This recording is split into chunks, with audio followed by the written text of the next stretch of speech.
Olá pessoal, seja bem-vindo a mais um podcast para fazer direito. Hoje tem a honra, a satisfação de receber aqui a doutora Brenda Araújo, que vai nos brindar, né, com diversos conhecimentos. Eu não tenho nem noção do que se trata, que é o legal design, que ela vai esclarecer para todos nós. O segundo é em questão da improbidade administrativa, o qual ela é especialista. E o terceiro tema que iremos tratar será... Liderança feminina. Liderança feminina. Então, pessoal, teremos repletos temas aqui e com profundidade que a doutora Brenda irá tratar com a gente. Doutora, iniciando, o que seria improbidade administrativa hoje? Quais são as alterações mais recentes? O que você poderia contribuir para as pessoas que nos acompanham? Bem, em primeiro lugar, boa tarde, Paulo. Boa tarde a todos que nos escutam aqui. Eu queria agradecer o convite para participar desse podcast, né? Um podcast muito agradável da gente acompanhar, que sempre traz aí os temas mais contemporâneos, tudo que está em voga. E graças a Deus estou fazendo parte deste time de frente aqui que tem profundidade para falar dos assuntos que nos convocam. Bem, improbidade administrativa é um temazinho assim que eu adoro falar, porque quem é leigo juridicamente acha que improbidade é crime. Então, eu gosto sempre de começar por aí. Improbidade não é crime, né? O ato de improbidade, ele está dentro da esfera do direito administrativo sancionador, que é o direito que regula aquela relação que tem entre o Estado e o indivíduo, mas com o poder de sancionar a conduta do indivíduo que é inadequada. E por isso as sanções são tão graves que muitas vezes as pessoas associam a um crime. Então, o sujeito que comete o ato de improbidade, ele pode ter seus direitos políticos suspensos, isso quer dizer não poder votar e não poder se candidatar, pode ser proibido de contratar com a administração pública, ele tem ali uma série de direitos fundamentais que podem vir a ser suspensos se ele for condenado por um ato de improbidade. Ele é condenado como? Quando você diz condenado dentro do direito administrativo, o que seria? Ele vai ser réu em uma ação de improbidade administrativa que vai ser conduzida pelo Ministério Público contra ele. Então, o órgão do Ministério Público vai figurar como acusador e aquela pessoa investigada como réu. E após toda a produção de provas, vai chegar numa sentença e recursos e assim, tal qual numa ação criminal, porém sob o âmbito da justiça civil e não criminal. Esse seria o direito administrativo sancionador, isso? Sim. Vamos colocar da seguinte maneira, o direito administrativo sancionador, ele é maior do que a ação de improbidade. Ele engloba tudo que envolve o Estado sancionar um indivíduo. Então, uma infração de trânsito pode ser direito administrativo sancionador, uma infração tributária, uma infração ambiental, que pode ser meramente administrativa, que não tramitará no Poder Judiciário. E dentro deste leque de ações, a gente tem a ação de improbidade administrativa, que é, sim, uma ação judicial, que corre no Poder Judiciário. A gente estava falando aqui há pouco sobre uma alteração recente nessa questão de improbidade administrativa. De fato, o direito administrativo, ele deve sancionar e, paralelo a isso, o direito penal também deve sancionar, ou você visualiza isso como bis in idem, a pessoa sendo condenada 2 vezes pelo mesmo ato, pelo mesmo crime? Como que está essa situação? Como está a pacificação desse tema hoje? Paulo, na prática acontece com muita frequência de um agente administrativo, vamos supor um agente político, um prefeito, um vereador, ser réu numa ação de improbidade, mas aqueles mesmos fatos que estão sendo investigados na ação de improbidade também serem objeto de uma ação criminal. Tá, então veja só, 2 ações investigando o mesmo fato. De um lado, na ação de improbidade, porque este ato cometido pelo agente pode ser considerado um ato de improbidade, ele pode ser considerado um ato que traz algum dano ao erário ou viola algum princípio da administração pública, e também, ao mesmo tempo, ele pode ser considerado um crime. Então, por isso, 2 ações para os mesmos fatos. Mas aí cabe a gente refletir até que medida não há um excesso, né, de punidade nesse caso, porque são exatamente os mesmos fatos e sob a égide de processos diferentes. Então, vamos supor que essa mesma pessoa tenha 2 advogados e ela seja muito bem defendida na ação criminal, mas deficitariamente defendida na ação de improbidade. Ela pode ser condenada em uma e absolvida em outra. E não necessariamente essa condenação e absolvição, ela vai ter uma influência direta na outra ação. Então, é um sistema bastante complexo, cabe a gente pensar sobre isso, e recentemente o STF teve um julgamento de uma ação direta de inconstitucionalidade e o ministro Alexandre de Moraes, ele suspendeu um dispositivo da lei de improbidade que previa que se uma ação criminal tratasse exatamente dos mesmos fatos, a ação de improbidade estaria automaticamente suspensa.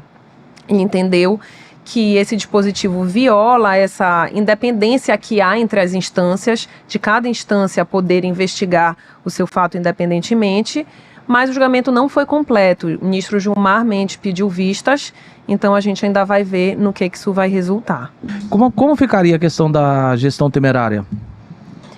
Veja só, a lei de improbidade, ela estava aí já há mais de 30 anos. É uma lei de 1992 que sofreu uma reforma gigantesca em 2021. Uma reforma assim que, não sei porque não fizeram uma outra lei, porque cortaram, fatiaram tanto a lei que a gente chama de nova lei de improbidade, mas na prática só foi uma lei que alterou a outra.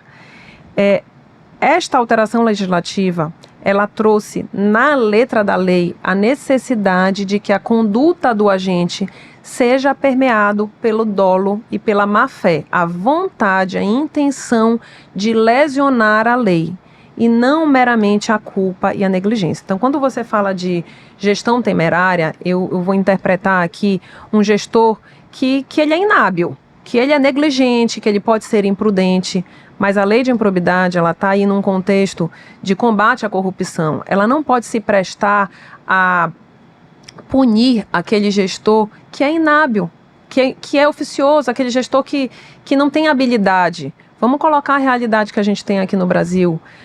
Não há nenhuma exigência de grau de escolaridade para que as pessoas se candidatem a cargos políticos. A gente sabe aqui na Amazônia, que a nossa realidade dos municípios interioranos aqui da Amazônia, é que muitas vezes a gente tem prefeitos que têm até a 4ª série do ensino fundamental.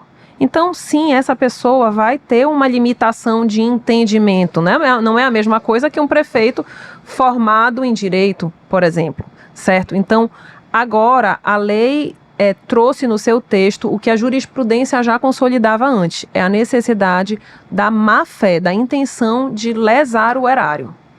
Mas como ficaria, para a gente fazer uma analogia?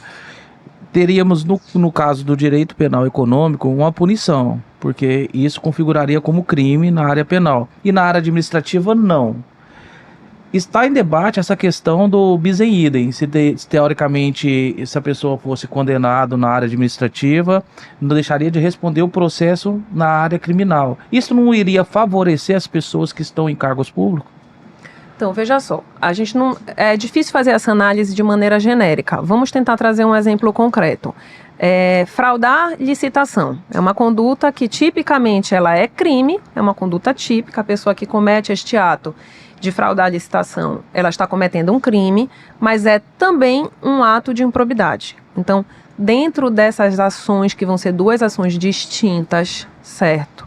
Caberá investigar até que ponto houve intenção daquele agente público em fraudar a licitação. A esfera penal tem as suas próprias regras e ela tem uma tolerância menor com relação à culpa, à negligência, à imperícia.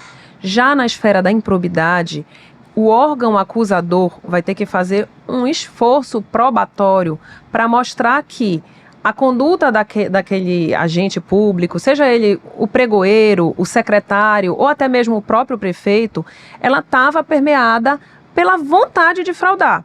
Vou te dar um exemplo concreto. Muitas vezes, os prefeitos não assinam processos licitatórios, certo? Fica o ordenador de despesa é o secretário. E, às vezes, apesar disso, o prefeito é incluído como réu na ação de improbidade. Muitas vezes o processo licitatório não tem uma assinatura do prefeito.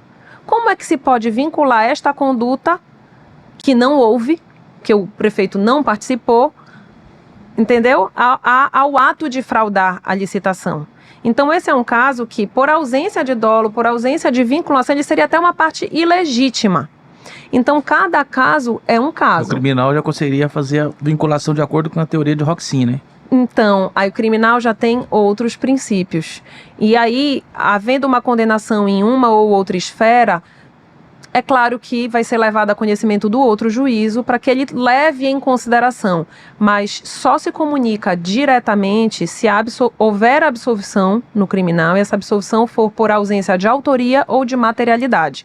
Aí ela encerra a ação de improbidade. Fora isso, fica num juízo meramente subjetivo de cada um dos magistrados. Qual que é a sua interpretação sobre esta situação? Esquece o ordenamento jurídico. A sua percepção como advogado, com todas as suas experiências, vivências, o que você visualiza desse cenário? Qual que é a sua ótica sobre isso? Sobre essa questão da pessoa poder ser punida, tanto na seara administrativa quanto na seara penal? Paulo, na minha experiência, eu poderia te dizer que as instâncias, que a gente deve respeitar a independência das instâncias, sim. São efeitos diferentes para a pessoa e muitas vezes vai acontecer do gestor ser absolvido da conduta criminosa, mas ser condenado pelo ato de improbidade. Então, ele fez um ato, só que ele não foi grave o suficiente para ser punido com uma pena restritiva de direito ou de liberdade. E sim dentro do âmbito da improbidade administrativa. Eu penso também que há um pouco de falta de responsabilidade dos órgãos acusadores, que muitas vezes lançam as ações sem um mínimo de dúvida razoável, de prova. Sobre essa situação, eu vou até dar uma endossada um pouco mais para te induzir uma resposta mais abrangente, mais profunda. Tá. O que acontece hoje no cenário é que a gente vê que as pessoas trazem essas situações, tanto administrativa como penal, para a seara política. Ou seja, eu tenho um intuito político, eu quero desgastar o candidato da oposição, eu utilizo dessas ferramentas processuais para tal. Qual a sua percepção, sua leitura sobre essa situação? Fato, isso que você está falando é um fato, acontece e muito. A gente sabe principalmente quando a gente fala de executivo, quando sai a situação, entra a oposição, há essa manobra de desgaste. Eu penso que nesse ponto, a lei de improbidade, com a alteração, ela num primeiro momento ela colocou que vários agentes poderiam ser atores, poderiam ser autores da ação de improbidade.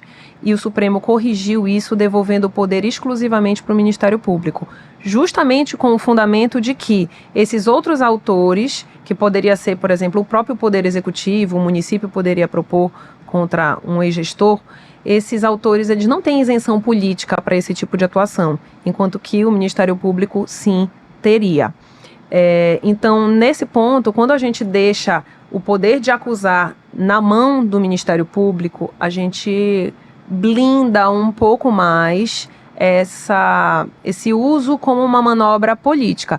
Blinda totalmente? Não blinda, porque muitas vezes o promotor ele vai ter que fazer o serviço dele de colocar isso para que um fato que tem algum indício de crime ou de ato de improbidade, ele vai ter que colocar isso para que a justiça investigue e diga se é ou não.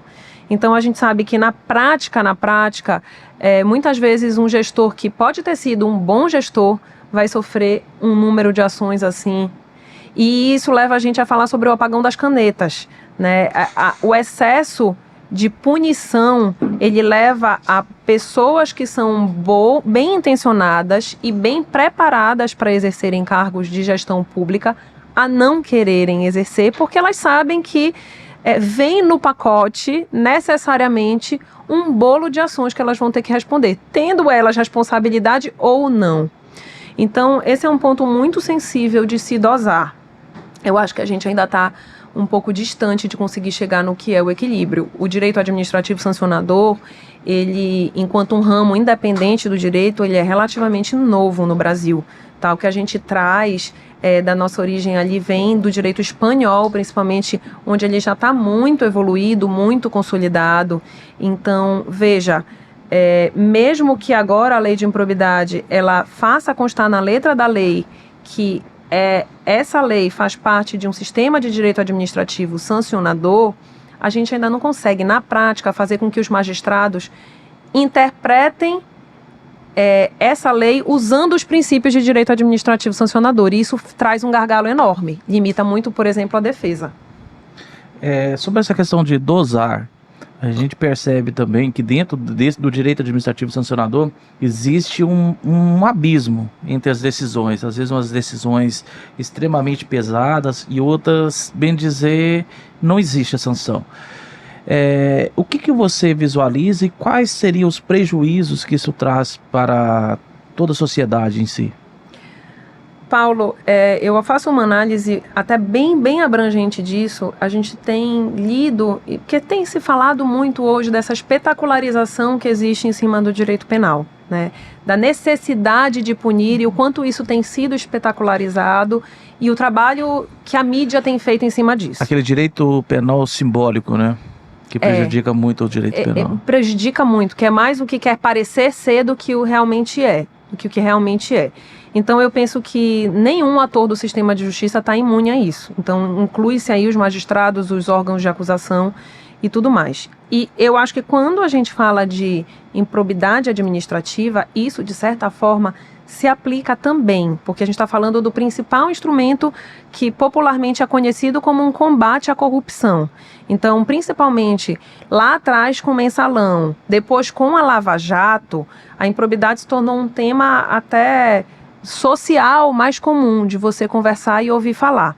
Então, eu acho que quando há um contexto político, local, regional, muitas vezes sim, os atores são influenciados por essa necessidade de espetacularizar resultados que levem à punição, independente do seu juízo jurídico ser necessariamente o de condenar ou não. Então, acho que às vezes a justiça pretende dar uma resposta para a sociedade com uma ideia de punição. E a gente que trabalha na área sabe que a verdade é que essa punição nem necessariamente ela nem vai acontecer, porque dali ainda tem mais 3 recursos. Mas fica bonito na manchete, livra a mão de quem assinou. Mas os próprios judiciários, normalmente, e os órgãos acusadores, às vezes, precisa dessa anuência, vamos dizer assim, da mídia. Então eles procuram o apoio da mídia para que se consiga ali dar prosseguimento na denúncia. Exatamente. A gente fala muito hoje que no âmbito da improbidade, embora devesse reger o princípio do indúbio pro réu, a pessoa começa condenada. E se ela não provar que ela é absolutamente inocente, e muitas vezes ela não tem ferramentas para provar, a sentença já foi dada quando a ação foi proposta. Ela é condenada, a não ser que ela prove que ela é Tem um amigo meu que inocente. tem um livro escrito em Minas, que é engraçado. E ele colocou o título, Em Dúvida, Pau no Réu. É literalmente o que a gente percebe em alguns cenários. É o que a gente percebe. Sobre essa questão do direito administrativo sancionador e o direito penal, existem correntes e alguns doutrinadores que defendem que deveria ser mais implementado o direito penal sancionador e depois sim o direito penal econômico. Na sua percepção, você acha que o direito administrativo sancionador seria o suficiente para retirar essa questão da responsabilizar as pessoas que cometem qualquer tipo de ato ilícito na administração, ou não? Você acha que é necessário de fato o direito penal? Eu acho que a presença do direito penal é muito necessária com o fim de coibir condutas mais gravosas, porque não são todas as condutas que são passíveis de responsabilização nos 2 âmbitos. Muitas condutas são tão gravosas que elas são responsabilizadas apenas pelo direito penal, né? Então, tem condutas que são crimes que não necessariamente vão resultar numa ação de improbidade. Tá? Mas existem alguns países que o direito administrativo sancionador, ele tem mais uma roupagem do direito penal, para que não seja utilizado o direito penal, né? Sim, nos países em que o direito administrativo sancionador está mais consolidado e ele traz consigo os seus princípios que permeiam uma defesa realmente ampla, a produção de provas realmente ampla, eles tendem a considerar isso mesmo que você falou, e aí sem problema nenhum. Mas eu acho que a raiz do nosso direito penal aqui, como ele é consolidado no Brasil e a forma de organização da nossa sociedade, traz isso de uma maneira diferente. Eu diria que a gente ainda precisa de algumas décadas para evoluir nesse sentido, porque esses países que você está citando e que eu estou citando estão todos numa condição de desenvolvimento muito grande, com taxas de criminalidade muito menores, com taxas de corrupção muito menores. Então isso impacta na forma como as leis são produzidas e o seu escopo também. Quais são os principais efeitos desses atos de improbidade administrativa para a sociedade no todo? Eu poderia te dizer que o principal efeito, sem dúvidas, é a possibilidade da pessoa ficar inelegível. No Brasil, a gente tem uma profissão de ser político, né? Eu aposto, sem saber quem são as pessoas que você conhece, eu tenho certeza absoluta que você conhece pelo menos 10 políticos que são políticos por profissão, que têm um mandato atrás do outro. Então, quando você sanciona, no âmbito do direito administrativo sancionador, uma pessoa condenada por um ato de improbidade e ela fica proibida de se candidatar e de votar, ou seja, ela fica com os direitos suspensos dela, os direitos políticos suspensos, isso pode enterrar uma carreira política. E aqui é necessário a gente falar da lei da ficha limpa, porque essa pessoa ela vai ser meio que condenada duplamente. E aí sim eu acho que há um excesso muito grande de punição, porque se houver uma ação de improbidade julgada em segundo grau, em que houver condenação por enriquecimento ilícito, ou seja, um agente político ou um servidor público ou um dono de uma empresa que contratou com o poder público, cometeu um ato que lesou a administração pública e ficou comprovado que ele enriqueceu indevidamente, que ele desviou um dinheiro que era para ter sido empregado para a administração e ficou para ele. Se ele for condenado em segundo grau, aplica-se a lei da ficha limpa. Então, a partir desta condenação, ele já tem 8 anos sem poder se candidatar. Tá? E aí, do trânsito em julgado desta ação de improbidade, ainda vai se aplicar mais a pena que for prevista pelo juiz na ação de improbidade. Então, o nosso ordenamento, aí, nesse ponto eu te digo, ele traz um excesso de punição muito grande, porque ele prevê que uma pessoa começa a pagar uma pena antes do trânsito em julgado. E essa pena é exclusivamente para fins de não poder se reeleger. Então, aí eu acho que é o principal efeito para a sociedade, porque se a gente estiver de fato tratando de um agente político que é corrupto, que lesou o erário, que provocou um dano, que teve vontade, má fé de causar o mal para o bem público, para a sociedade, ele sim vai estar aniquilado de voltar à política por pelo menos 8 anos. Mas geralmente, fazendo a contagem da ficha limpa e mais o trânsito em julgado da ação de improbidade, isso supera em muito 8 anos. Como que você analisa a questão da lesividade desses tipos de crimes? Em que sentido, Paulo? Lesividade que eu falo, o que se implica na sociedade? A gente podemos observar alguns cenários. Hoje, muitas pessoas acham que não precisam pagar impostos porque esses impostos são desviados.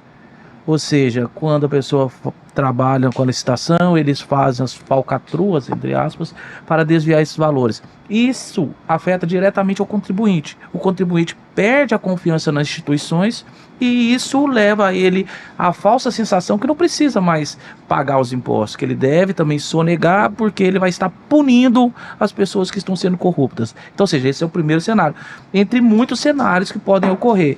Então, a pergunta é essa: como você vê a lesividade dessas situações? Eu acho que nos últimos 10 anos, o sistema de combate à corrupção no Brasil, ele se aprimorou sobremaneira, né? Além da lei de improbidade, a gente teve a lei de improbidade empresarial e vários outros instrumentos normativos que fortaleceram esse sistema de combate à corrupção. De novo, lá atrás, desde o Mensalão e com a Lava Jato, isso veio à tônica. E eu penso que quanto mais consciência a sociedade tiver da importância de punir esses crimes, de que eles de fato são punidos e de que há um sistema que funciona, ainda que minimamente, isso tende a, aos poucos, ir reparando essa sensação de que nada funciona. Agora, só isso não é suficiente. Não adianta eu punir um ex-prefeito da minha cidade que foi muito ruim, eu ver a justiça punindo, se o atual prefeito continua sem fazer o suficiente. Então, há também um problema crônico de má gestão pública, de falta de arrecadação. É um ciclo vicioso, né? A falta de arrecadação repercute no fato de que um determinado município, se ele for muito pequeno, ele vai viver só de verba da União. E não pense você que a União paga sempre, que ela paga sempre em dia. Então, assim, se torna um grande ciclo vicioso. A gente observa que no setor privado, desde o caso da Siemens e em alguns casos também nos Estados Unidos, começou a se aplicar de maneira corriqueira a questão do compliance, como uma forma de trazer credibilidade, pois as pessoas que investiam nessas empresas, que eram normalmente empresas de capitais abertos, deixaram de investir. E, então, isso afeta todo o sistema financeiro. Da mesma maneira, a gente observa o que acontece no setor público. O que falta para que se implemente o sistema de compliance em todas as prefeituras? Uma obrigação legal para isso, porque da natureza do brasileiro, culturalmente, isso não vai passar sem que seja 100% obrigatório.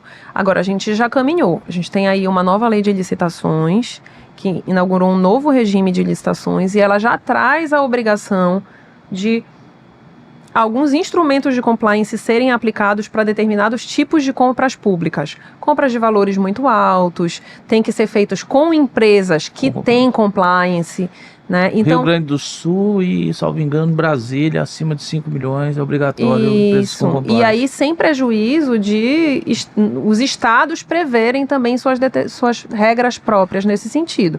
Mas estamos ainda muito distante, meu amigo, de um sistema em que obriga as prefeituras, por exemplo, os entes municipais, que são a ponta mais frágil. Mas não deveria, né, ser obrigado, porque o compliance é uma auto-implementação, é uma autofiscalização, é uma maneira de você criar um sistema íntegro, analisando as benéficas que isso vai gerar para os outros. Muitas das pessoas boas, como você mencionou, deixam de estar vinculadas a prefeituras ou qualquer órgãos públicos porque eles não querem ser atrelados a esse tipo de situação, de corrupção, de desvios, sim, de fraudes licitatórias. Então, ou seja, isso acaba afastando. A minha percepção, na minha humilde percepção e rasa até o momento, eu acredito que as prefeituras perdem muito mais do que ganham em não ter o sistema de compliance. O compliance, inclusive, pode atrair investimentos externos.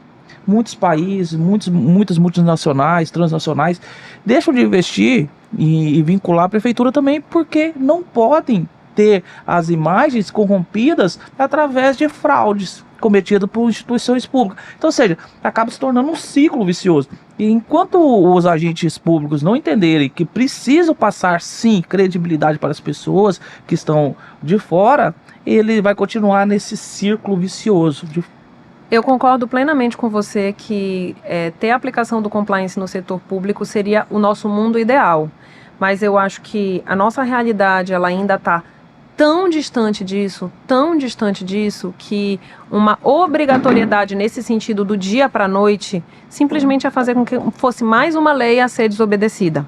Então eu acho que há muitos instrumentos que podem se tornar obrigatórios antes disso, porque, Paulo, a gente tem que arrumar a casa, né? É porque já existe também alguns sistemas de controle e integridade dentro. Na verdade, as pessoas deixam de usar. Mas assim, eu falo contigo isso assim com o coração partido, mas eu tô aqui no meio da Amazônia, eu conheço a realidade dos nossos municípios.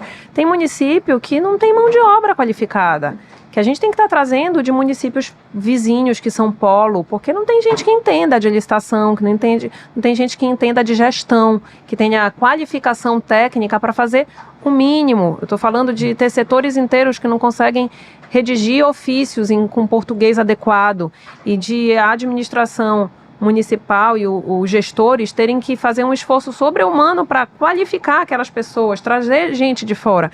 Então, existe o mundo ideal e existe o mundo real. Os tribunais de contas fazem um controle externo cada vez mais eficaz. E com o aprimoramento da tecnologia, da inteligência artificial, mais ainda. Então, cada dia mais, tudo que o gestor municipal faz está assim, na informação do Tribunal de Contas dentro de um prazo cada vez menor.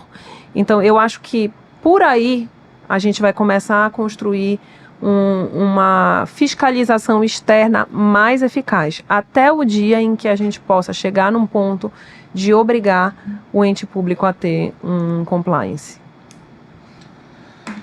Doutora, o que você acha do impacto da tecnologia hoje no sistema licitatório? Você acha que trouxe benefícios ou ainda não conseguiu efetivar as vantagens que a tecnologia tem trazido para os outros setores? Porque antigamente o sistema de participação licitatória era um. Hoje existe diversas maneiras e podem utilizar outras maneiras, podem fazer melhorias. Como que você visualiza isso frente para trazer frutos? Porque quando você abre a concorrência, você diminui o preço e pode conseguir melhor produto. E trazendo para isso benefício para toda a sociedade e comunidade.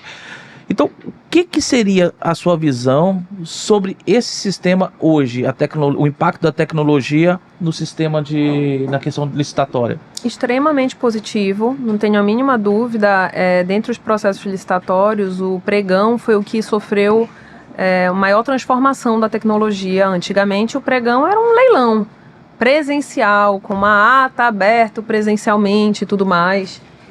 Ou seja, a pessoa tinha que ir até aquele lugar, aquele ente público, que a depender do estado poderia estar no interior, para ir participar de um leilão presencial, muito sujeito a fraudes. Hoje, o pregão ele é obrigatoriamente eletrônico, e aí a gente começou primeiro no governo federal, depois vieram os decretos estaduais e agora os municípios também estão obrigados.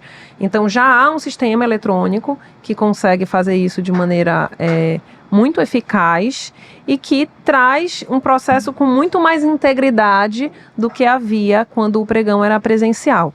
E assim outros instrumentos também trazidos até pela nova lei de licitação que incorporam formas tecnológicas de fazer esses processos. Claro que tudo tem dois lados. A gente está num país de dimensão continental, com um subdesenvolvimento gigantesco e uma diferença gritante entre a condição dos estados. Se você for para o sul, o interior é vizinho e tem internet 100% do tempo. Se você for no interior desse que está 10 horas de barco de Manaus, a realidade é outra, mas ele está sujeito às mesmas regras. Então, há de haver dose nisso. Falando em realidade, qual é a realidade que a doutora encontra hoje no estado do Pará? Quais são os crimes, vamos dizer assim, entre aspas, né? Que pode ser atos de improbidades aí, que não seja de fato crime, que é mais comum hoje, que você mais depara dentro do seu escritório? Que é uma coisa mais corriqueira, para trazer mais a realidade.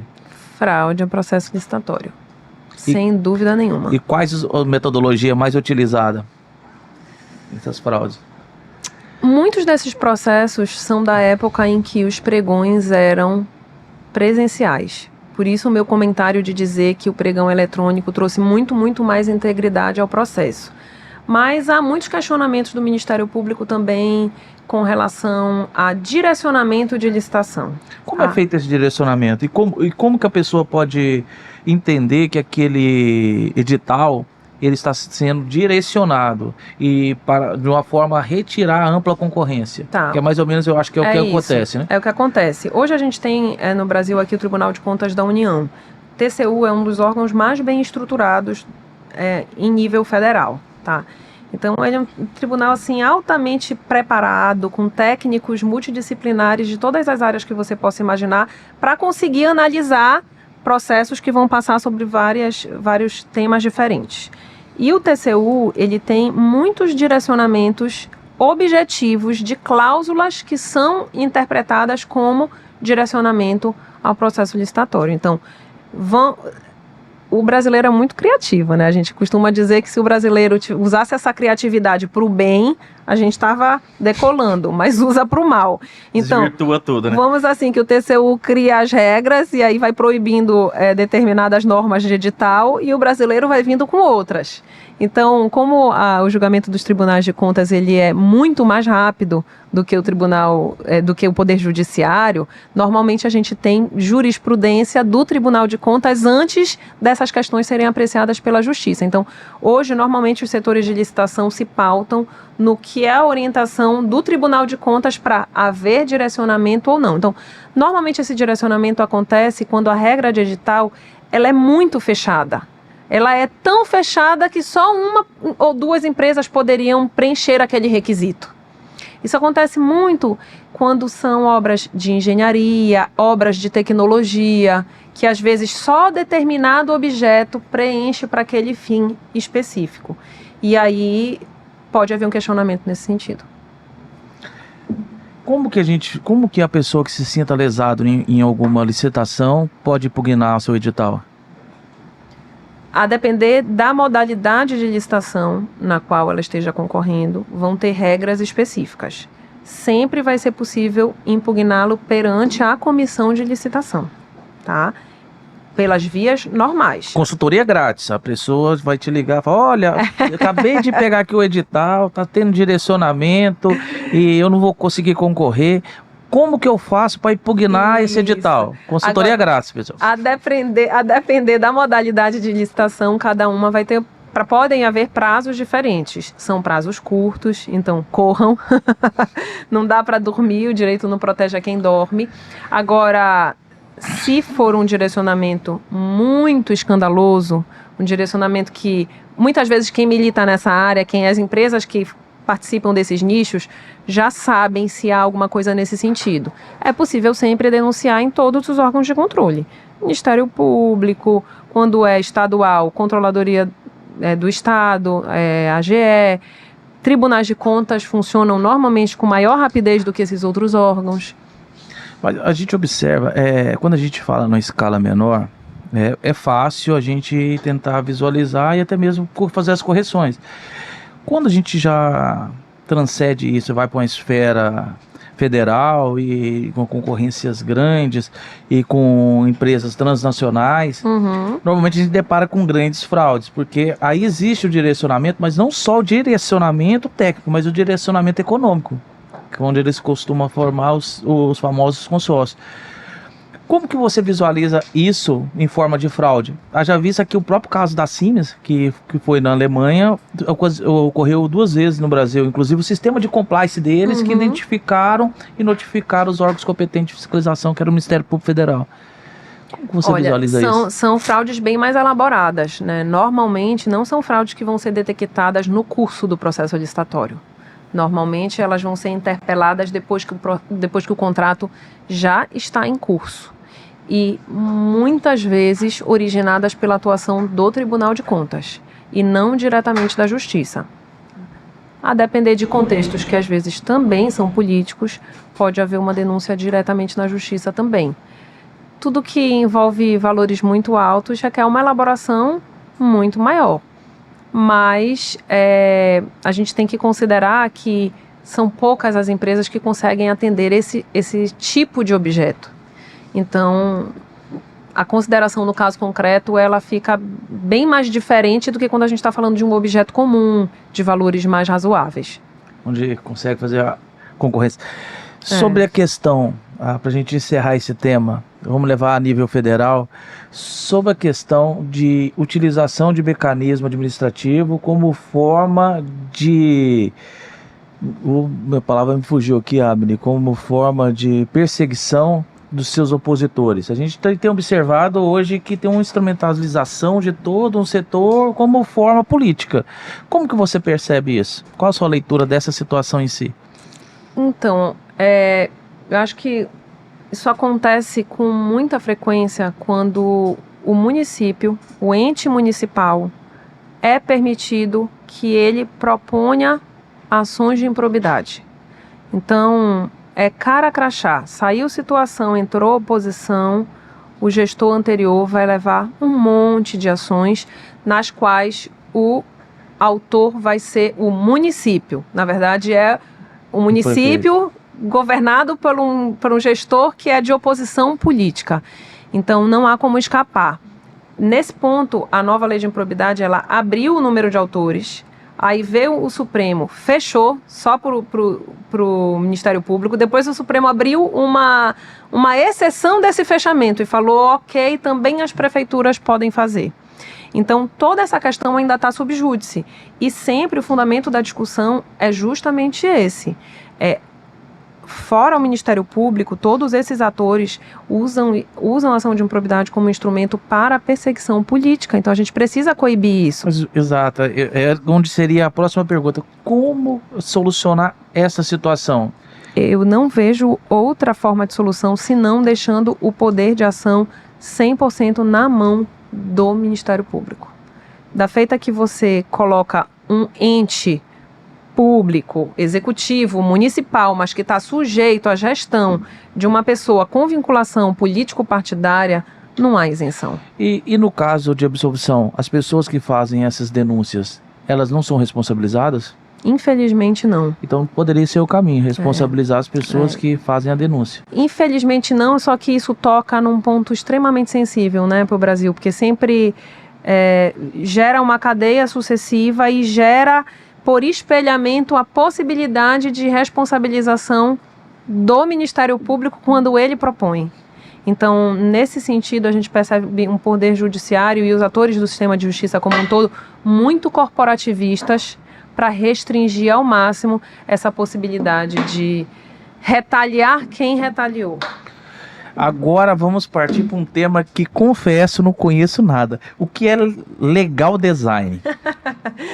Paulo, legal design é uma expressão em inglês, sim, tá? Ela nada mais é do que o design da informação jurídica.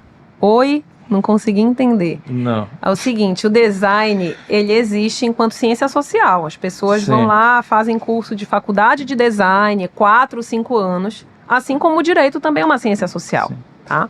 E o design se propõe a achar soluções para os problemas da vida cotidiana. Quando a gente fala design, assim, de primeira vem em mente o que é bonito, o que é esteticamente bonito, né? Ah, eu comprei uma poltrona que é de design. Mas isso é só uma fatia bem pequenininha do design. Design é muito mais do que isso. Ele é, na verdade, uma metodologia, uma ciência social que se propõe a estudar metodologias para criar soluções para problemas. Tá? Eu vou te perguntar, tu tens uma cafeteira aqui no teu estúdio? Tem.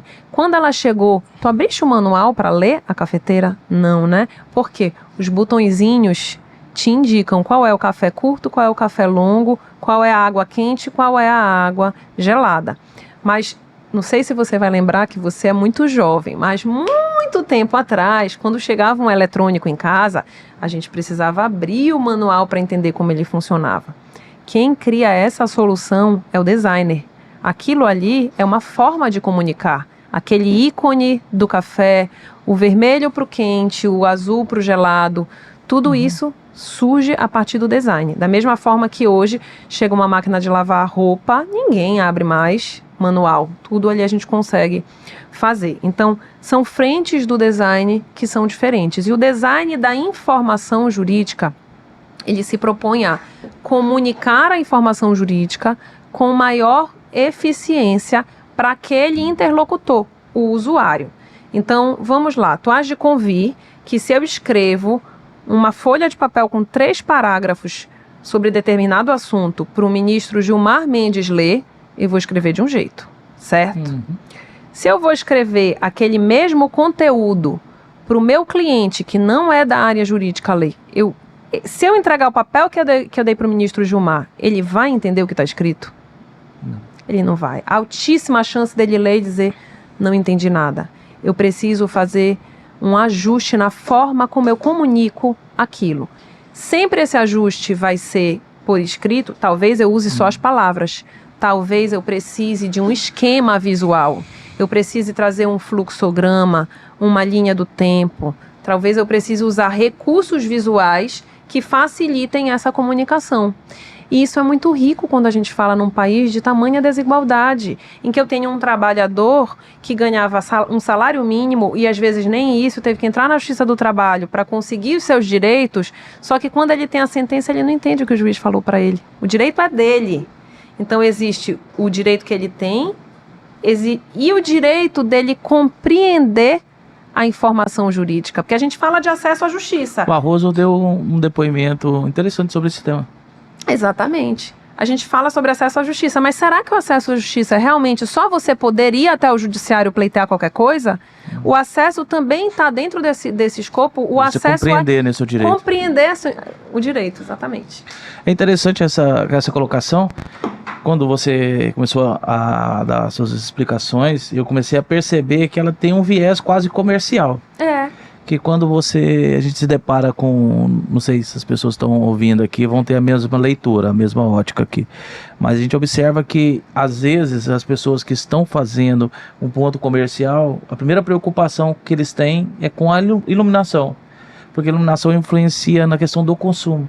Então, ou seja, quando você muda o layout de qualquer peça processual, você pode direcionar a atenção para um fato específico. Exatamente. E trazer informações novas. O que mais que poderia acrescentar sobre o tema?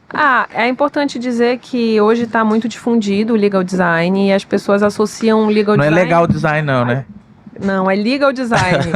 As pessoas associam esse design da informação jurídica a pintar documentos, fazer petições coloridas e tudo mais.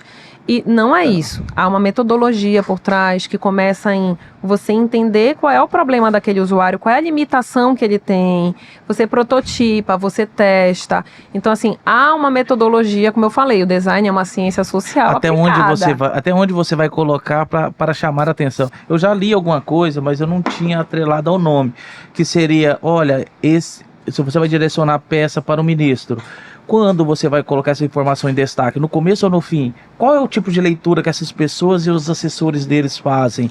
Então aí você direciona a peça com layout de acordo com o indivíduo que vai estar recebendo a peça processual. É a mesma coisa da área comercial. Eu quero negociar alguma coisa, eu tenho que colocar luz sobre aquele requisito específico. Você há de convir que a gente vive numa era do excesso de informação. Eu tenho certeza que você chega em casa, você deita aqui, você não vai dormir sem dar uma olhadinha no Instagram, olhar os sites de reportagem, tudo, tarará.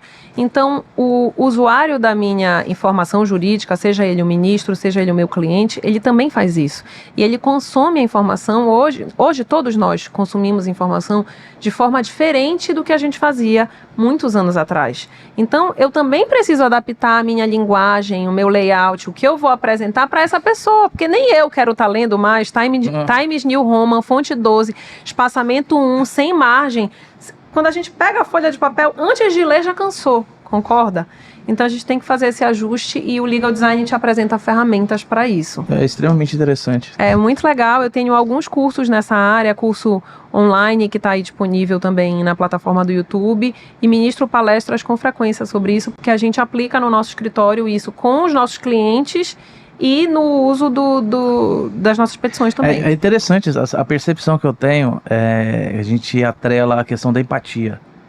É que a gente tenta entender qual é a lupa que essa pessoa está utilizando ali para fazer a leitura dela e como eu consigo levar as informações assertivas para aquela pessoa, porque cada pessoa tem uma leitura de mundo, uma leitura de situações. Você falou a palavra-chave. Nesse processo de design da informação jurídica, a primeira etapa é chamada de empatia, porque primeiro você vai entender quem é aquela pessoa, qual é a dificuldade, qual é a limitação que ela tem, que é para você, a partir daí, conceber qual é o problema e só então criar a solução. Você faz o caminho inverso. Não é a procura do cliente, é entender a cabeça do cliente. Entender a cabeça para poder levar a informação da maneira adequada. E olha, isso é muito legal, é muito transformador, muito transformador. Olha, eu sempre conto um caso que eu tenho um cliente que ele é péssimo para ler as coisas. Então, toda vez eu ia entregar um relatório para ele de como foi a prestação de serviço, e eu dava o relatório para ele, aí ele dava para o assistente dele, tá, segura aqui. Nunca ele tinha nem folheado o meu relatório. E aquilo me incomodava, porque, poxa, eu tive maior trabalho para fazer aquele relatório, mas era um relatório chato, era um relatório cheio de coisa escrita, era um relatório inadequado para a forma daquele cliente de se comunicar. E aí, um belo dia, eu falei assim, já sei. Eu vou me desafiar a fazer um relatório em 2 folhas. E em vez de eu entregar esse monte de detalhe com número de processo, estágio de tramitação, ele não quer saber número de processo, ele não quer saber qual é a fase do processo que está, ele não conhece. Eu vou entregar apenas as informações que mais chamam a atenção dele. O número de demandas, quais são as estratégicas, quanto ganho financeiro a gente teve, quais são as que têm maior risco. E eu não vou entregar no papel, eu vou dar no tablet para ele olhar. Foi incrível. Quando ele estava lendo, para mim parecia que os anjos cantaram. Ele leu, ele fez 2 minutos de silêncio e leu o relatório inteiro. No final, ainda consegui uma majoração dos meus honorários. Falei, bem, agora que tu estás vendo que a gente está trabalhando muito, então bora repactuar os honorários que estão um pouco abaixo. Justo, faz sentido. Doutora, para a gente caminhar para o final... O legal design também se aplica na maneira como um advogado se posiciona nas redes sociais para tentar levar conhecimento ou informação ao público? A gente pode dizer que sim, que é uma abordagem, porque o advogado vai identificar um público que tem um problema X e ele ajusta a linguagem dele para falar da forma que aquele público compreenda. Então foi basicamente o que o Paulo teve na ideia antes de criar o podcast, levar conhecimento. Quando ela mencionou aqui, eu lembrei exatamente do que a gente pontuou, né? Sim. Que é levar conhecimento jurídico para que as pessoas, de fato, consigam exercer seus direitos. E entender o que está acontecendo, desmistificar. Quando você falou assim, eu lembrei exatamente, eu fiz a mesma ligação que você Legal. fez. Sintonia. Doutor, para a gente encaminhar aqui para o final, não que os temas estejam acabando, mas que seu tempo também é curto, né? Questão da liderança feminina. Tá. Como você visualiza hoje o Brasil, o Pará especificamente, nessa questão feminina? Existe espaço para as mulheres? As mulheres estão conquistando de fato seus espaços? Ou você acha que ainda tem um longo caminho a percorrer, longos obstáculos a ser superados? Qual é a sua percepção? Qual é a sua leitura dessa questão da liderança feminina? Paulo, E da representatividade, claro. Num país que nesse momento, enquanto a gente conversa, discute com todo o furor que existe, se é correto uma criança, uma mulher, menina, criança vítima de aborto, ela ser penalizada com uma pena maior do que a do estuprador, vítima de estupro, perdão, ela ser penalizada com uma pena maior do que a do estuprador, acho que isso é a resposta para a tua pergunta se a gente ainda está muito distante. Porque como eu posso esperar que as mulheres se sintam tratadas como iguais quando elas não têm o direito nem sequer sobre o próprio corpo? Pelo contrário, elas podem passar mais tempo na cadeia do que aqueles que cometeu o crime e gerou a situação como um todo. Então, essa desigualdade, ela é histórica, irreparável dentro do tempo de vida que eu ainda tenho para viver. Mas as coisas já começaram a se movimentar, sim. A gente vem vendo políticas afirmativas cada vez mais presentes. Então, na eleição da OAB agora a gente tem uma regra paritária em que metade da chapa tem que ser necessariamente de mulher. Na magistratura passou uma regra de promoção para juízas que também busca reparar esse vácuo que foi criado, colocando sempre os homens nos lugares de poder. E eu acho que dessa maneira, eu sou uma defensora das políticas afirmativas de gênero. Eu acho que dessa maneira as mulheres são colocadas de forma obrigatória nos espaços de poder. Para que com o tempo, as primeiras vezes vai ser sempre muito difícil, porque as mulheres não entendem que elas devem se engajar, porque elas nunca viram mulheres fazendo aquilo. Então é difícil fazer essa mobilização inicial, que eu acho que é o que a gente está vivendo nesse momento. A vítima é a vítima que não consegue visualizar que ela é vítima. E isso acontece muito porque todos estamos vivendo numa sociedade patriarcal. E nós, mulheres, também temos condutas patriarcais. E aí, quando isso for passando a se tornar natural, aí, de fato, os homens vão dividir a mesa do poder com as mulheres. Porque hoje eles estão forçadamente cedendo espaço nas composições, mas não estão dividindo o poder. Então, veja o que acontece na cota de gênero das eleições político-partidárias. São cotas de 30% que nunca são respeitadas, sempre viram ações nos tribunais eleitorais, que sempre acabam passando a mão nas chapas, porque senão desmorona tudo. Então, a gente ainda tem os homens dificultando ceder o espaço. Quem dirá, de fato, sentar no lugar onde o poder acontece. Então, é uma construção que ainda vai levar muito tempo, mas eu gosto de pensar que no Pará a gente está um pouquinho à frente disso, sabe? Antes dessa regra paritária na OAB, em todo o Brasil, em 90 anos, só tinham havido 10 ou 15 presidentas. 2 foram nossas, do Pará. 2 anos atrás, a gente tinha 5 presidentas de tribunais. Tribunal de Justiça do Estado, Tribunal Regional do Trabalho, Tribunal Federal, Tribunal de Contas dos Municípios e Tribunal de Contas dos Estados. Isso não acontece com frequência. Então, aqui, a mulherada vai para cima mesmo. Como você visualiza a atual formação do STF? Um retrato do que é o Brasil. Um retrato do que é o Brasil. Retrocesso? Um retrocesso, sem dúvida nenhuma. Um retrocesso de uma política partidária que prometeu inclusão, subiu a rampa com índio, mulher, negro, homossexual, mas não colocou a mulher no lugar de poder. Doutora, você mencionou um tema aqui que é extremamente sensível. Eu sei que independente do que for posicionado vai gerar polêmica, mas eu não estou aqui para fugir da polêmica. Quando você diz que a questão do aborto, que a mulher que for vítima de estupro, independente da idade da criança, ela teria direito a fazer o aborto. Qual a sua percepção? A qualquer momento, com a mulher com 38 meses de gestação, próximo da criança nascer, ela teria o direito de fazer o aborto? Porque aí a gente teria, querendo ou não, uma análise diferente. Pois teria o direito da mulher? Sim, meu corpo, minhas regras. Mas teria o direito da criança, Sim. do feto ali. Como que seria a sua percepção? Porque sinceramente, eu acho que deveria criar uma situação meio termo. Eu acho que existe muito uma polarização sobre esse tema ainda. Sim. Porque é extremamente sensível, é extremamente difícil, mas a gente não pode deixar de debater, até por essas situações já mencionadas. Claro, o tema do aborto, qualquer tema que toque aborto, ele é muito sensível. Eu acho que 20 anos atrás a gente estava discutindo a possibilidade de abortar fetos anencéfalos, fetos que não têm cérebro. E hoje a gente se vê discutindo essa possibilidade. Eu acho que a gente está falando de direito à vida, então isso é muito caro para todos e foi protegido pela Constituição.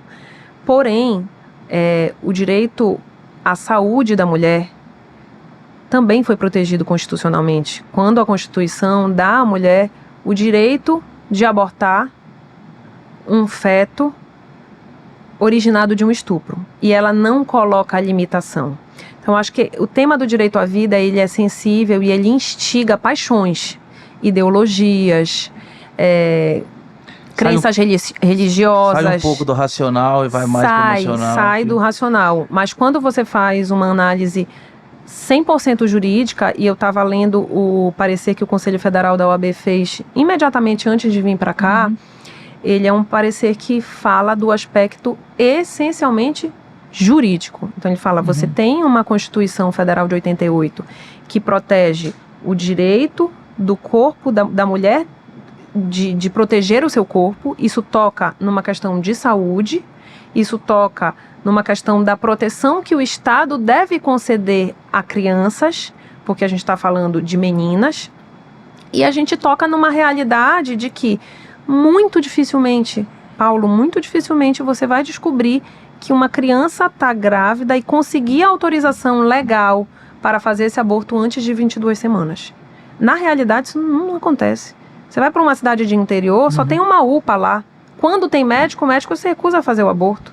Isso quando os pais descobriram que a criança está grávida, porque para descobrir que o estupro aconteceu, nem sempre é imediato. E os dados mostram que esse estuprador está quase sempre do lado da vítima. Ele é o pai. Você vai obrigar uma criança, uma menina, a ter um filho do próprio pai, e não só isso, vai obrigá-la a ter um filho sob pena dela ficar 10 anos na cadeia, mas o estuprador fica 7. Então, isso é uma incoerência jurídica que precisa de uma interpretação à luz da Constituição. E a gente não pode deixar de mencionar que a gente sabe muito bem que o que tem por trás desse projeto de lei são interesses políticos. Porque esse projeto foi tramitado em regime de urgência, sem passar por uma Constituição de Justiça que vai fazer uma análise de acordo com a Constituição. Ou seja, um tema dessa magnitude sendo passado de qualquer forma. Sensibilidade, né? Porque tem o interesse da bancada evangélica, e aí vem questões... Na verdade, retaliações, essa que é a realidade, né? Então, assim, quando é que o político se sobrepõe ao que é jurídico? Porque a gente está falando de lei.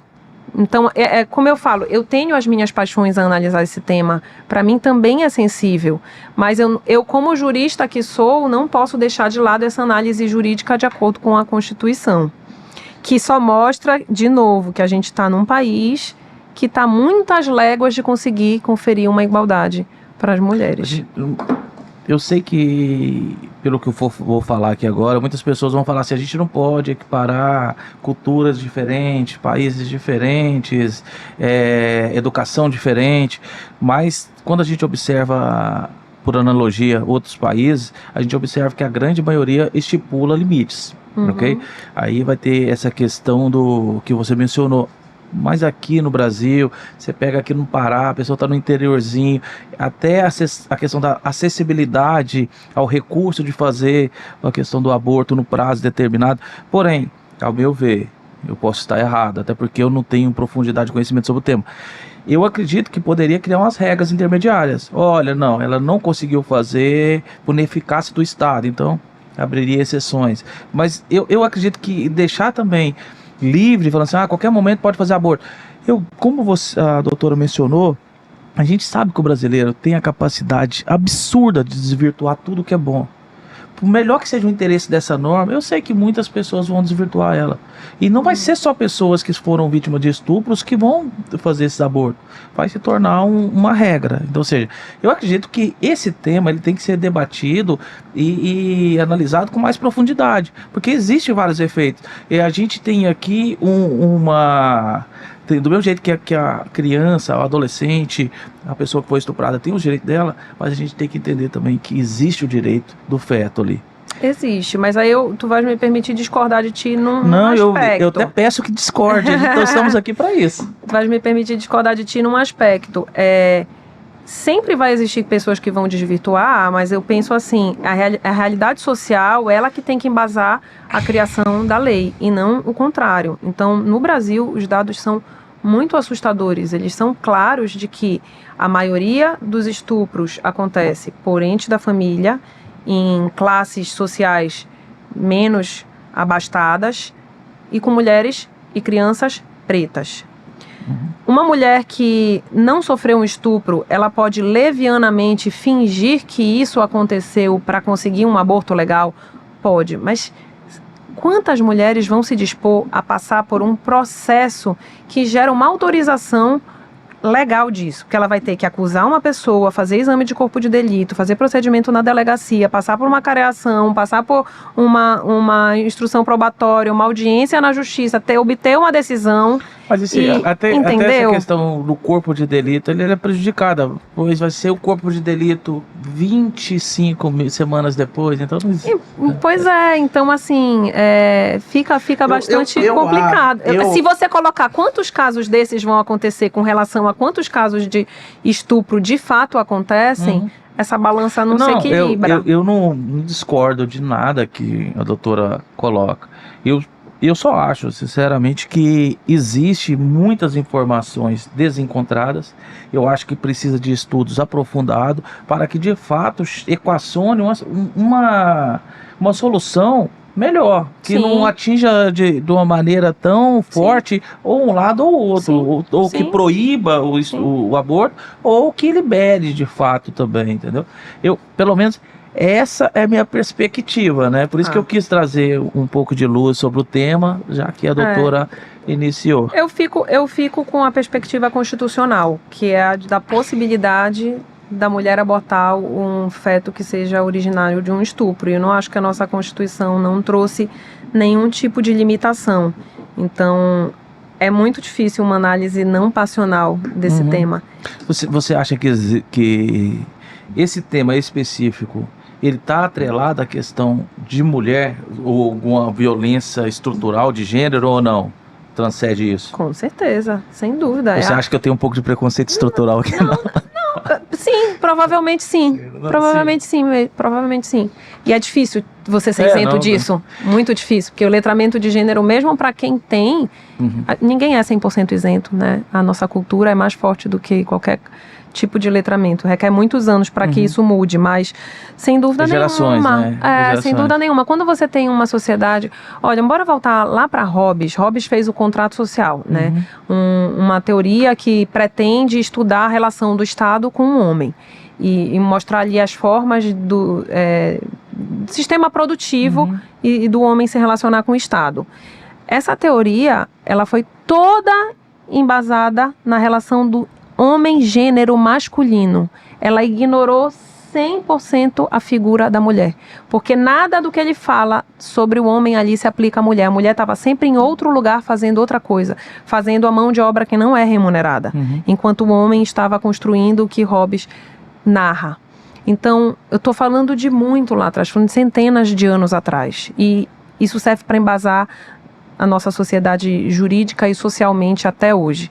Então, estou te dando um exemplo de lá atrás para mostrar que não mudou. Que pouca gente fala isso. Pouca gente sabe que Hobbes ignorou a figura da mulher quando ele fez o contrato social. Então, é muito estrutural o uso da mulher como um objeto, como o corpo da mulher ser uma propriedade daquele homem que a detém. Nos últimos 50 anos, a gente teve grandes avanços legislativos. Pouco tempo atrás, a tua avó não tinha CPF. CPF que ela usava era o marido. Ela não existia enquanto pessoa. Esse marido a via como uma posse. Ele entendia que ele poderia fazer dela o que ele quisesse. Isso foi um dia desses. Isso não faz centenas de anos. Então, não tem como a gente desatrelar esse viés dos índices de violência contra a mulher. Seja feminicídio, seja estupro, seja lesão corporal. E, infelizmente, a gente está nesse país que hoje tem um pouco mais de dados, está despertando um olhar um pouco mais sensível, mas, sim, o estupro ele está umbilicalmente ligado à violência de gênero. Muito bom. É triste. Tudo muito triste, né? Porque a gente não queria nem que acontecesse. Doutora, antes desse tema tão sensível, você disse uma outra coisa que me chamou um pouco a atenção, que é a questão da representatividade da mulher, que a própria mulher também não se enganja na questão da política. Essa questão da representatividade no Brasil ela é extremamente prejudicada. Hoje a gente observa, até pela questão da questão licitatória, das pessoas ganharem, que as pessoas que estão entrando na política, a grande maioria, eu acredito, eles representam interesses privados. Ou até mesmo, como a gente está percebendo aí, até de facções criminosas. Então, ou seja, o dinheiro em si, ele elege. Isso é claro. Hoje um político ele entra, ou ele já tem um trabalho social, ou ele já tem aquele curral eleitoral, ou ele vai criar para o mecanismo que é financeiro. Então, ou seja, quando a gente trata desse mecanismo financeiro, a gente traz então que a representatividade já está prejudicada. Como que vai ficar a representatividade das mulheres num cenário que já está todo conturbado? Cada vez mais prejudicada, mas cada vez mais dependente de ações afirmativas, que são normas que impõem que as mulheres precisam participar.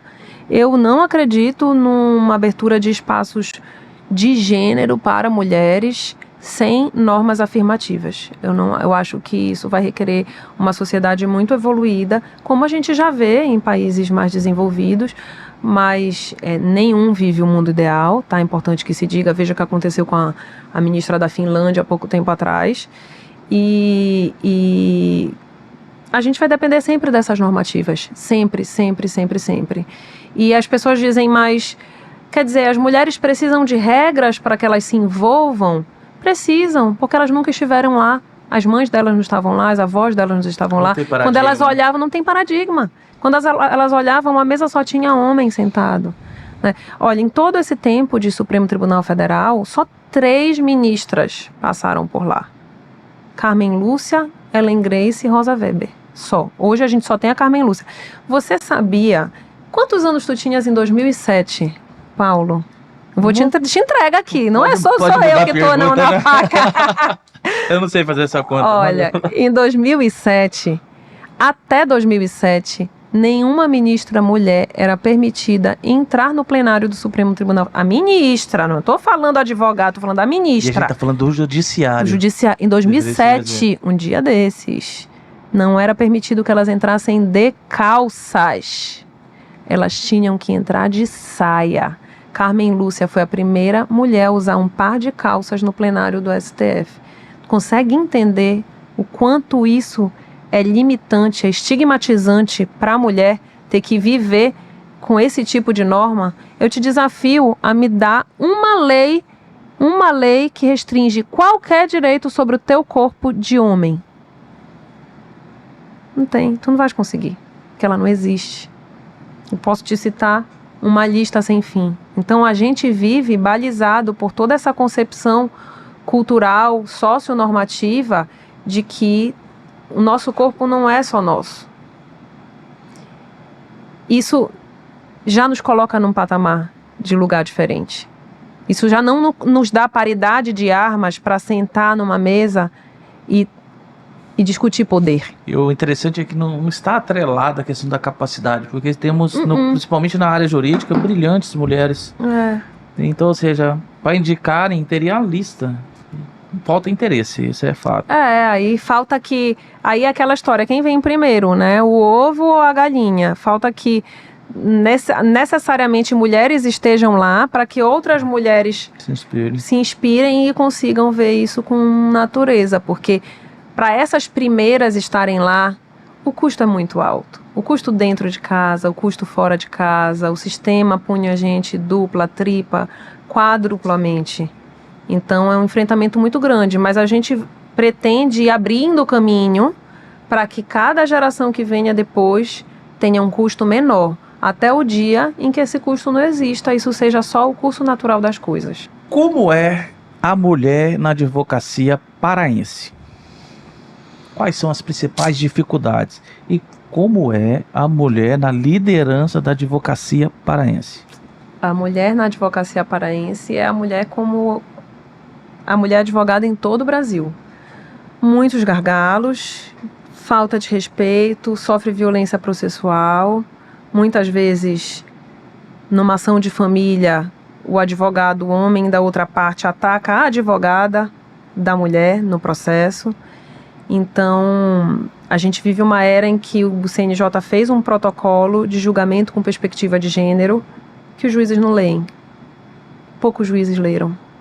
Então, a advogada tem que estar lá, indo dar aula sobre um protocolo que é do próprio órgão do magistrado.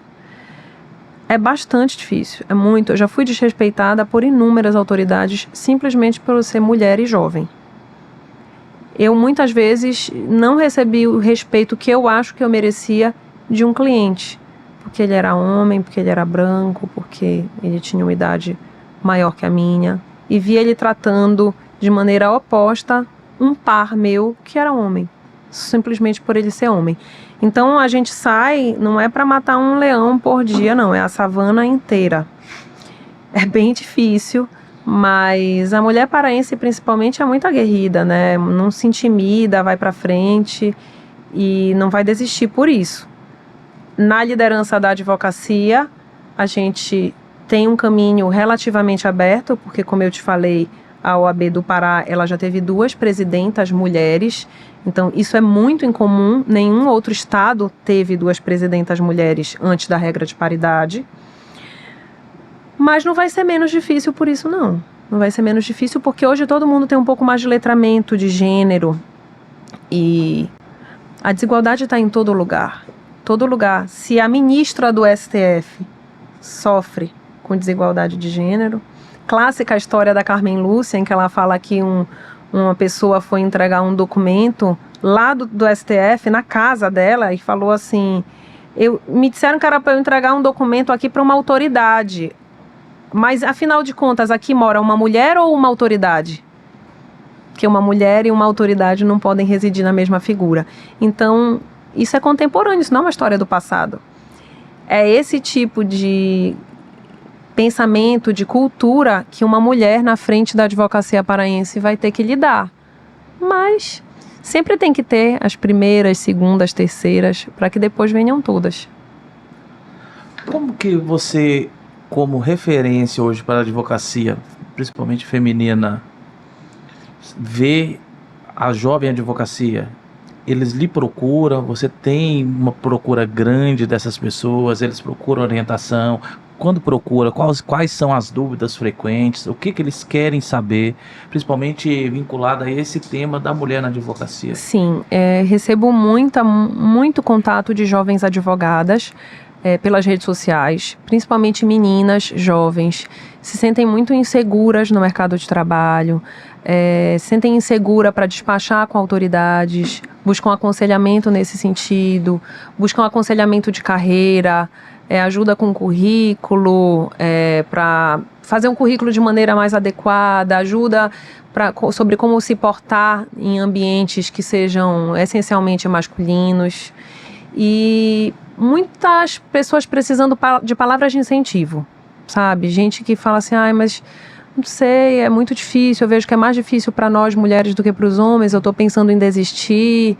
Ou pessoas dizendo o contrário, quando eu penso em desistir, eu vejo a sua luta e das outras mulheres que estão ao seu lado. Isso me motiva a seguir, a saber que um dia o nosso órgão de classe, ele vai ter à frente mulheres aguerridas, mais do que hoje, cada vez mais, desde a última eleição. A questão do assédio hoje na área da advocacia, você tem se deparado com informações sobre isso ou não? Você acha que já está sendo superada no Estado? Eu acredito que não. Acredito que é uma coisa bem recorrente. Acredito que é uma coisa bem recorrente, sim. Nesse ponto, eu preciso destacar o trabalho da Comissão das Mulheres Advogadas da OAB Pará. Elas conseguiram um feito bastante relevante, que foi o de fazer com que o Conselho Seccional da OAB do Pará aprovasse uma resolução, salvo o melhor juízo, não lembro se é resolução ou provimento, que dispõe como deve ser tratado quando houver uma acusação de assédio que envolva algum dos membros da gestão, né? Então, isso é muito relevante porque tira qualquer blindagem que um possível membro possa sofrer, vir a usar. Em Pernambuco, houve um caso desse. Um conselheiro da OAB de Pernambuco Alagoas. O último foi Alagoas. Alagoas. Um conselheiro de lá foi acusado de assédio e tudo mais, e houve uma mobilização das mulheres por perceberem que poderia estar havendo uma espécie de blindagem da gestão com relação a ele, por ele ser membro da gestão. Então, esse feito daqui, ele merece atenção, merece aplausos.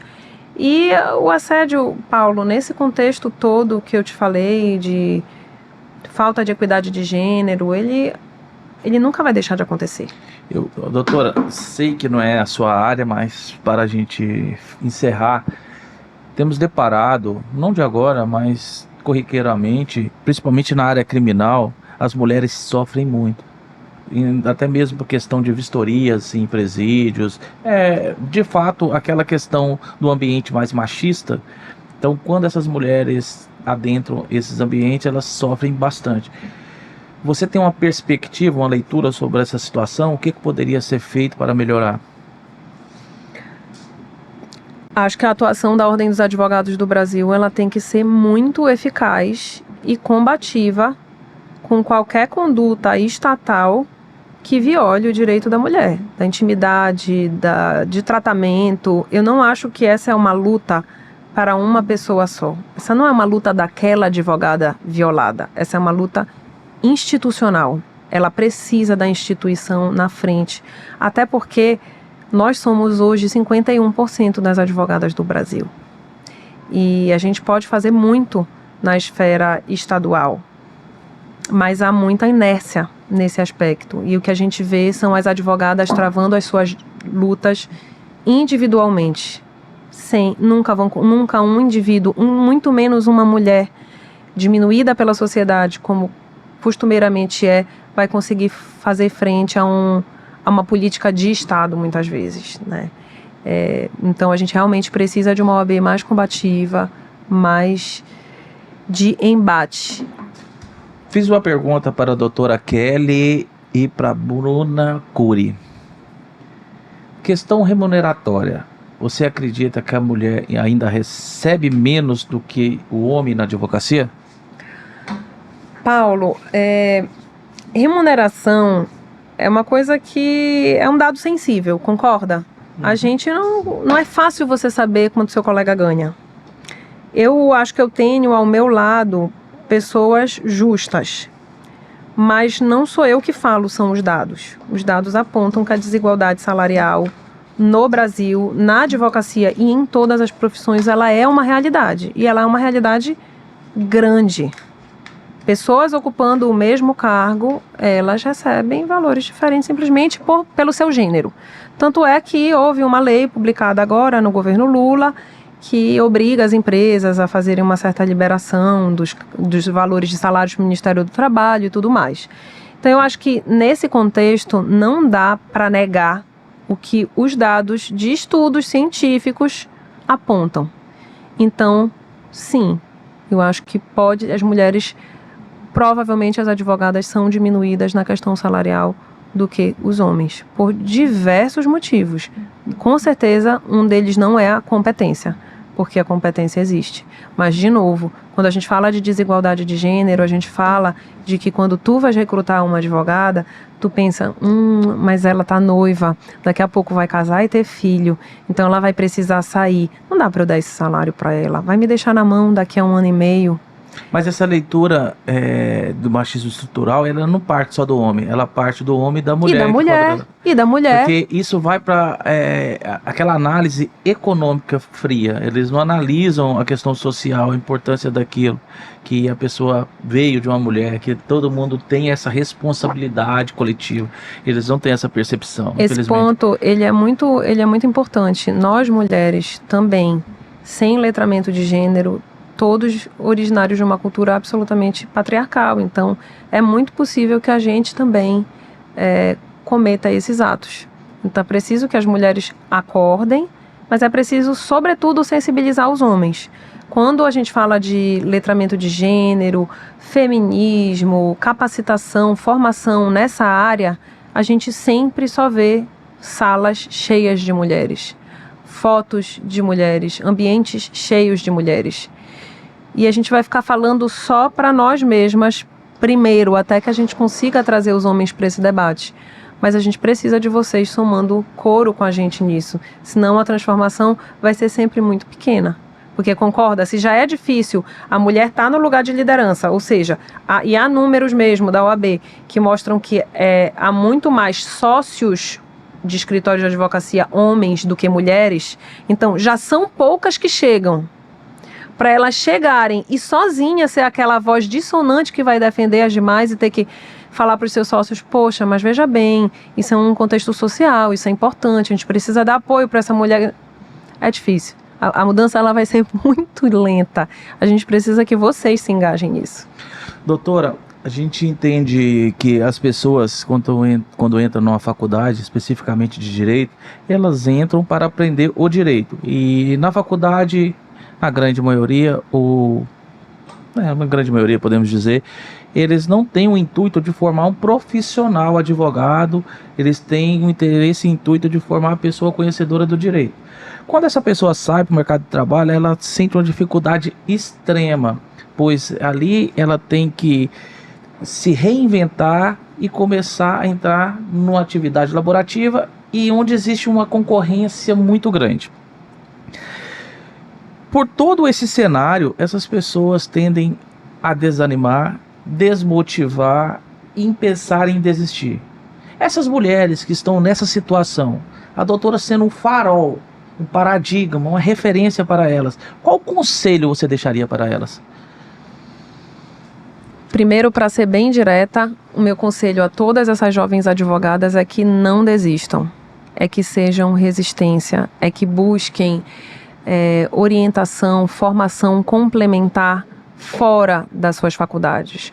Hoje o ensino à distância, com a pandemia, foi muito popularizado e tem muito conteúdo de altíssima qualidade na plataforma das melhores universidades do Brasil, na plataforma de todos os institutos, de todos os órgãos. O Senado tem uma plataforma riquíssima, Ministério Público, OAB, às vezes o próprio Poder Judiciário. Então, busquem informação complementar, estejam à frente do que é o ensino jurídico. Se você tiver isso como norte, você vai ser notada como uma profissional diferenciada. Doutora, para encerrar agora, de fato, eu já falei encerrar 5 vezes, mas sempre aparece uma nova pergunta. E essa pergunta é extremamente relevante, por isso não vou declinar dela. Estamos chegando próximo das eleições municipais e a gente percebe que uma desmotivação, um desânimo frente às instituições e as pessoas desacreditadas no sistema. Qual a dica, qual seria o incentivo, o que você poderia falar para essas pessoas para que elas possam nessas eleições de fato almejar e trabalhar, votar, exercer o voto para que consiga de fato a mudança que eles almejem, porque a única maneira de mudar o país é através do voto. Se você não concorda, se você acha que o sistema, que o que está ocorrendo não é o correto e você busca mudança, você tem que buscar e exercer essa mudança através do voto. Então, qual é a mensagem final que você deixaria para essas pessoas nesse ano de eleição para os municípios? A transformação social, ela só vem a partir do voto. Ela não tem outra forma de acontecer. O poder está na mão de quem vota. Se cada um de nós não fizer a nossa parte, não adianta ficar 4 anos reclamando. Faça a sua parte, se engaje, conheça os programas de gestão de cada um dos candidatos, esteja atento às promessas, acompanhe o programa de gestão ao sendo cumprido ou descumprido depois da eleição. Sem isso, você imagina se ninguém da população se engaja e ninguém vota, o que é que vai acontecer? Então, são os cidadãos engajados com a política que compreendem que tudo é política e para a mulher viver é um ato político, porque a gente, da feita que abre a porta de casa e para umas dentro de casa seus atos já são políticos, a gente precisa entender que a decisão está nas nossas mãos. Não tem outra forma, Paulo, é matemática. O voto se faz por maioria. Então, é entender o que se pretende, acompanhar o cumprimento, dialogar com as pessoas, trazer... cada um tem o seu ecossistema com quem vive, as pessoas que te rodeiam, as pessoas com quem você convive, trazer essa conversa da importância da política, perguntar quem é teu candidato, mas por que tu votas nele? O que é que te chamou a atenção no programa de gestão dele? E trazer para a pessoa a consciência de que ela também precisa se engajar. E até puxar os feedback das pessoas que já exercem a política por um longo período.